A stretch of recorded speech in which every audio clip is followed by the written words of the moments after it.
நெஞ்சத்தை கில்லாதே இன்னைக்கான எபிசோடில் என்ன நடக்க போகுதுன்னு பார்க்கலாம் வாங்க. என்னோட ரிவ்யூ பிடிச்சிருந்தா லைக் பண்ணுங்கள். மதுமிதாவோட ஃபேமிலி மண்டபத்துக்கு வராங்க. மதுமிதா ரொம்ப அழகாக இருக்கிறத பார்த்துட்டு கௌதம் அப்படியே மதுமிதாவையே பார்த்துட்ருக்காங்க. மதுமிதா தனியாக வந்து ஃபோனில் பேசிகிட்டு இருப்பாங்க. கௌதமும் அப்படியே வந்து மதுமிதாவே பார்த்துக்கிட்டு இருக்காங்க. கிட்ட போய் நின்று மதுமிதாவே பார்த்துட்ருக்க மதுமிதா அப்படியே வெக்கப்பட்டு தலை குனிஞ்சு நின்றுட்டுருக்காங்க.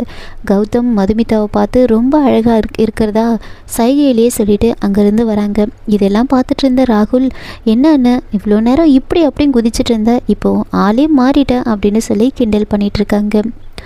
சகுந்தலா வந்துட்டு அவங்க அண்ணன்கிட்ட பேசிகிட்டு இருக்காங்க. மாயாக்காக நான் ஒரு வில்லா வாங்கியிருக்கேன். திருவான்மியூர் பக்கத்தில் பீச் பக்கத்தில் 5 கோடியில் ஒரு வில்லாவை நான் வாங்கிட்டேன். நீ சொன்ன மாதிரியே நான் யோசித்து பார்த்தேன். மாயாவை தனி கொடுத்து நான் வைக்கிறது தான் ரொம்ப நல்லது, அதனால தான் வாங்கிட்டேன் அப்படின்னு அந்த கீயை எடுத்து காமிக்கிறாங்க.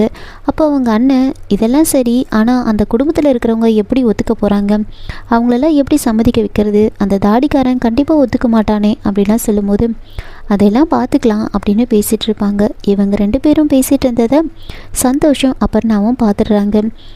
இந்த குடும்பத்தை பற்றி கௌதம் எப்போ தான் புரிஞ்சுக்க போகிறான்னு தெரியல, இதெல்லாம் பார்க்கும்போது எனக்கு அவ்வளோ டென்ஷனாக இருக்குது அப்படின்னு ரொம்ப டென்ஷனாக வந்து அபர்ணா கிட்டே பேசிகிட்டு இருக்காங்க. இன்னொரு பக்கம் சகுந்தலா இந்த விஷயத்தை பற்றி ரேணுகா கிட்ட சொல்லலான்னு போகிறாங்க. ரேணுகாவை தனியாக கூட்டிகிட்டு போயிட்டு, உங்ககிட்ட ஒரு முக்கியமான விஷயம் பேசணும், அதை உங்ககிட்ட சொன்னால் தான் நல்லாயிருக்குன்னு நான் வந்து உங்களை தனியாக கூப்பிட்ருக்கேன் அப்படின்னு சொல்லி, நான் மாயா ஜீவாக்காக தனியாக ஒரு வில்லா வாங்கியிருக்கேன் அப்படின்னு சொன்னதுமே வந்து ரேணுகா ஷாக் ஆகுறாங்க. அப்போது சகுந்தலா வந்துட்டு, இது அவங்க 2 பேரும் புதுசாக கல்யாணம் ஆனவங்க வந்து தனியாக இருந்தால் நல்லா இருக்கும்ல, அதுக்காக தான் இதை வாங்கியிருக்கேன் நான்.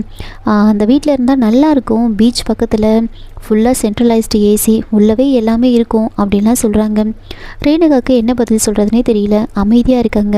அப்போ சகுந்தலா வந்துட்டு, உங்களுக்கு பிடிக்கலைன்னா வேண்டாம் விட்டுருங்க அப்படின்லாம் வந்து சொல்லும்போது ரேணுகா, அப்படிலாம் ஒன்றும் இல்லை, வேணும்னா ஒன்று பண்ணலாமே, நாங்கள் எல்லாருமே அந்த வில்லாக்கு போயிடுறோம், ரொம்ப பெருசாக இருக்குன்னு சொல்கிறீங்க, அப்போது நாங்கள் எல்லாருமே அங்கேயே போய்ட்றோம் அப்படின்னு சொன்னதுமே சகுந்தலா யோசிக்கிறாங்க.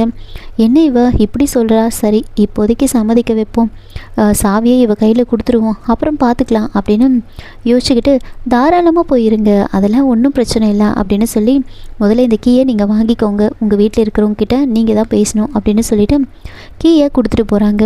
ரேணுகாவும் அதை வாங்கிட்டு போயிடுவாங்க. அப்பாடா, எப்படியோ மாயா பிரச்சனை ஒழிஞ்சுது, கீயை இவகிட்ட கொடுத்தாச்சு, இனிமேல் எந்த பிரச்சனையும் இல்லை அப்படின்னு சகுந்தலா யோசிச்சுட்ருக்காங்க. அதுக்கப்புறமா கல்யாண சடங்கெல்லாம் செய்யணும்னு ஆரம்பிக்கிறாங்க.